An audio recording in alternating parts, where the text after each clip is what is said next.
ধর্মের নামে ভোট এখন দুই জায়গায় চলে যাবে, একটা জামাতের দিকে আর একটা হলো ইসলামী আন্দোলনের দিকে। ফলে সুবিধাটা কিন্তু এই ভাঙনে সবচেয়ে বড় সুবিধাভোগী কিন্তু বিএনপি।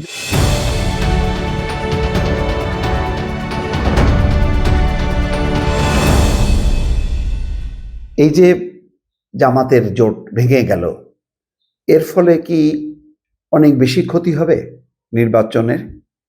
এটা আমি ভাবছি। কারণ দেখেন, গুনে গুনে ২৬ দিন বাকি আছে। অনেকদিন থেকেই তাদের এই জোট সম্ভবত প্রথমে ইসলামী আন্দোলনেরই একটা উদ্যোগ ছিল, সব ইসলামী ভোট এক বাক্সে আনা, ওয়ান বক্স পলিসি। তাদের এই পলিসিটা কিন্তু এখন তছনছ হয়ে গেল। কারণ জামাতের যে জোট, সেই জোটের মধ্যে যদি দ্বিতীয় কারোর শক্তি থাকে, সেটা কিন্তু ইসলামী আন্দোলনের হাত পাখার। এবং হাত পাখার এই প্রতীকটা অপরিচিত।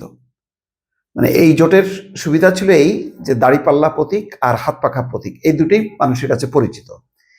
এখন বিভিন্ন নির্বাচনী এলাকায় যেহেতু তারা 268টা, এটা হিউজ নাম্বার, মানে বিএনপি 285টা, তারপরেই কিন্তু এককভাবে ইসলামী আন্দোলন 268টা আসনে প্রতিদ্বন্দ্বিতা করবে।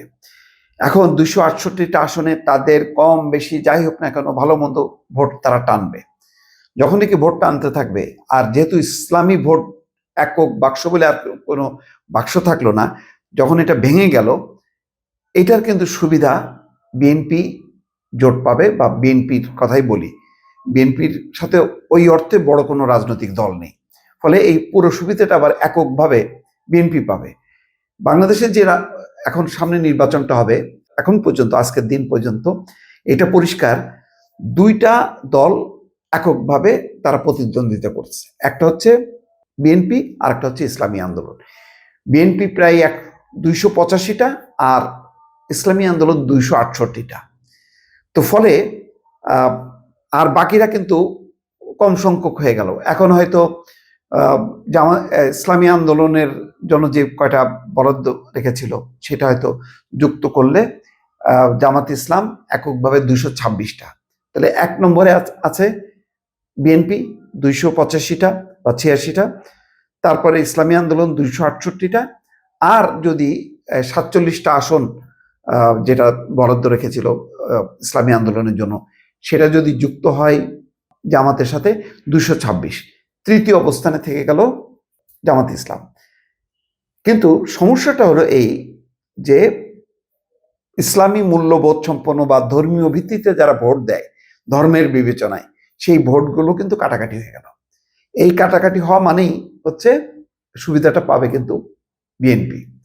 কারণ যেখানে জামাতের প্রার্থী, সেখানে ইসলামী আন্দোলনের প্রার্থী।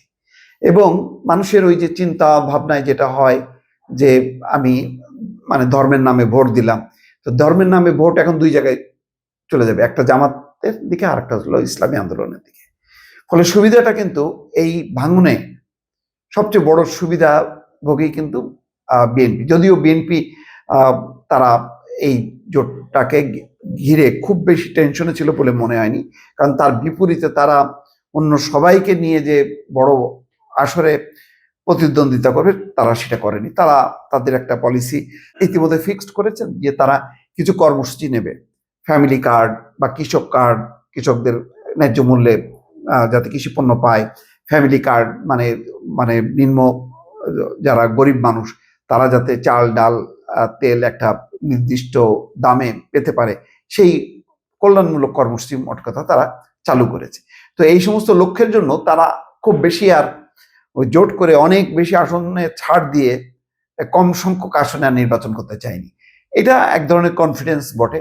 আর জামাতের লক্ষ্য ছিল যে কোনোভাবেই হোক না কেন, যত সংখ্যক দলকে অন্তর্ভুক্ত করে বিএনপিকে পরাজিত করা। বিএনপিকে পরাজিত করলে অটোমেটিকভাবে তারা একটা জোট সরকার করবে, এবং জাতীয় সরকার যেহেতু তাদের স্লোগান। তো এখন হিসাব নিকাশ চলবে, রাজনৈতিক পর্যবেক্ষকরা হিসাব করতে থাকবে যে এই যে ইসলামী আন্দোলনও এখন 268টা নির্বাচনী এলাকায় থাকবে, আর জামাত থাকবে 226টা আসনে। এতে এর সুবিধাটা কে পাবে? এর সুবিধাটা কি বিএনপি পাবে না নাকি বিএনপি পাবে? জামাত কি খুব বেশি পাবে, লাভবান হলো নাকি হলো না, নাকি ইসলামী আন্দোলন লাভবান হবে? মোট কথা এইগুলি রাজনীতির হিসাব নিকাশ। এইসব হিসাব নিকাশে অবশ্যই আপাতত দেখা যাচ্ছে যে বিএনপি লাভবান হবে। তবে একটা জিনিস মাথায় রাখা দরকার, যে এবার যেটা হবে প্রতীকের চেয়ে অঞ্চল বিশেষে ব্যক্তির ভূমিকাটা খুব গুরুত্বপূর্ণ থাকবে। কারণ একটা ভোট কিন্তু আমরা কোনোভাবেই বিবেচনা করছি না, সেটা হচ্ছে আওয়ামী লীগের একটা ভোট, নিরপেক্ষ একটা ভোট। এই ভোটের সংখ্যা সব মিলায় 35-40%। এইটা যে কোন দিকে যাবে, এই অংশটা চিন্তা করবে যে তার অঞ্চলে কে নির্বাচিত হলে ভালো হবে। তার মানে প্রার্থীর ব্যক্তিগত চরিত্র, ব্যক্তিগত গ্রহণযোগ্যতা এবং ওই অঞ্চলে মানে যার প্রভাব থাকবে, যার কাছে গেলে সংকটের সমাধান হবে, এই বিবেচনাগুলো এখন সামনে চলে আসবে। ফলে এমনিতেই এই জোট ভাঙার কারণে জামাত মানে ক্ষতিগ্রস্ত হলো। এখানে যদি এনসিপি সরে যেত, এলডিপি সরে যেত বা এবি পার্টি সরে যেত, যতটা না ক্ষতিগ্রস্ত হইতো। যেহেতু ইসলামী আন্দোলন সরাসরি ইসলামের নামে ভোট করে, জামাত যেহেতু ইসলামের নামে ভোট করে, এই ভোটটা ভাগ হবে। এর ফলে বিএনপি সামগ্রিকভাবে লাভবান হবে বলে মনে করছি দর্শক।